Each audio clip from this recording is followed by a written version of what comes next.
Saudara-saudara yang saya kasih dalam Tuhan Yesus Kristus, di Minggu Sengsara yang kelima ini kita akan membaca dan merenungkan Kitab Kudus Perjanjian Baru, Injil Lukas pasalnya yang ke-22 ayat 63 hingga 71 yang berkata, dan orang-orang yang menahan Yesus mengolok-olokkan dia dan memukulinya.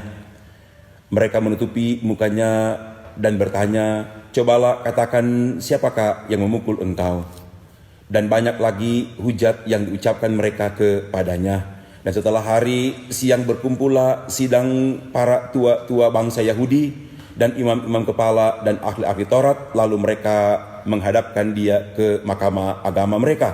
Katanya, jikalau engkau adalah Mesias, katakanlah kepada kami. Jawab Yesus, sekalipun aku mengatakannya kepada kamu, namun kamu tidak akan percaya. Dan sekalipun aku bertanya sesuatu kepada kamu, namun kamu tidak akan menjawab. Mulai sekarang anak manusia sudah duduk di sebelah kanan Allah yang Maha Kuasa. Kata mereka semua, kalau begitu engkau ini anak Allah? Jawab Yesus, kamu sendiri mengatakan bahwa akulah anak Allah. Lalu kata mereka, untuk apa kita perlu kesaksian lagi? Kita ini telah mendengarnya dari mulutnya sendiri. Demikianlah pembacaan firman Tuhan. Saudara-saudara yang saya kasih dalam Tuhan Yesus Kristus, kita sedang berada di Minggu Sengsara yang kelima ini. Kita sementara menghayati penderitaan dan kematian Tuhan Yesus di kayu salib. Saya mengajak kita semua supaya di Minggu Sengsara ini kita memberi waktu yang cukup untuk membaca firman Allah, untuk berdoa, dan senantiasa bekerja. Karena saya sungguh percaya bahwa Gereja Masih Injil Minahasa yang senantiasa mengajak warga gerejanya untuk rajin membaca Alkitab, setia berdoa, dan giat bekerja, telah memperlengkapi gereja ini untuk senantiasa hadir tengah-tengah dunia ini dan senantiasa dalam keteguhan imannya memberikan kesaksian yang hidup yang membawa perubahan untuk banyak orang dan dunia ini. Di dalam perayaan Minggu Sengsara kelima ini kita sedang diperhadapkan dengan COVID-19 yang menghentar masyarakat dunia ini berada dalam situasi yang ada ketakutan dan kecemasan.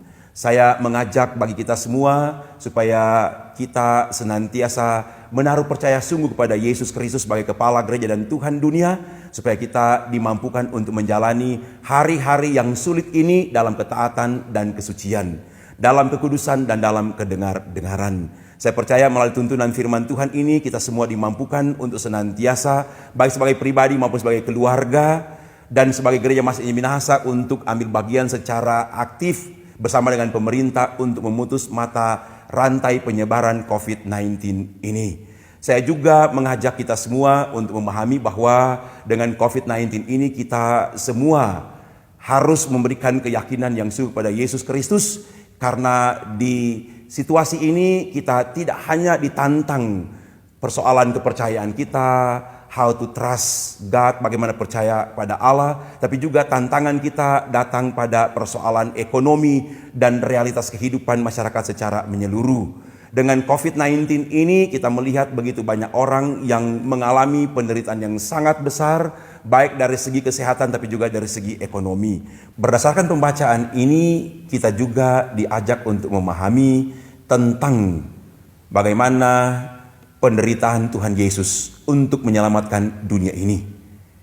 Dia mau berkorban walaupun dia harus berhadapan dengan para tua-tua bangsa Yahudi, para imam kepala dan ahli-ahli Taurat. Dia berhadapan dengan orang-orang yang memiliki skills, memiliki knowledge, memiliki pengetahuan yang sangat luas, tetapi tidak bisa memahami tentang tujuan Yesus untuk menyelamatkan dunia ini. Karena itu melalui pengorbanan yang Yesus kerjakan, sungguh-sungguh menghentar gereja juga pada zaman ini untuk senantiasa mau berkorban untuk menyelamatkan banyak orang. Saya percaya Gereja Masih Injil Minahasa melalui perenungan teks ini kita semua mau mengorbankan diri kita untuk mau berpartisipasi secara aktif bersama dengan pemerintah untuk memutus mata rantai penyebaran COVID-19 ini, supaya kita boleh kembali lagi pada suasana yang normal, kita boleh bekerja, kita boleh belajar, dan kita boleh bersama-sama lagi sebagai Gereja Masjid Minahasa untuk ambil bagian dalam ibadah-ibadah di kolom-kolom kategorial Bipra, jemaat, bahkan kita boleh berinteraksi dengan masyarakat pada umumnya. Dalam penghayatan Minggu Sengsara yang kelima ini, saya bersyukur dan saya memberikan apresiasi yang besar kepada teman-teman Persus, Syamas, Penatua, guru agama, dan pendeta yang telah menaruh percaya sungguh pada Yesus Kristus dan yang telah berkorban banyak melalui pemberian diri untuk mengembalakan, untuk memuridkan, untuk memberikan katekisasi kepada jemaat baik di kolom-kolom maupun di kategorial Bipra, juga bersama-sama dengan tokoh-tokoh masyarakat dan pemerintah yang sudah dan sementara berupaya keras memutus mata rantai COVID-19 ini. Biarlah kiranya melalui pemberian diri kita semua, kita akan sungguh-sungguh menikmati kasih sayang dan perlindungan Tuhan dari sekarang ini sampai selama-lamanya. Dalam nama Tuhan Yesus. Amin.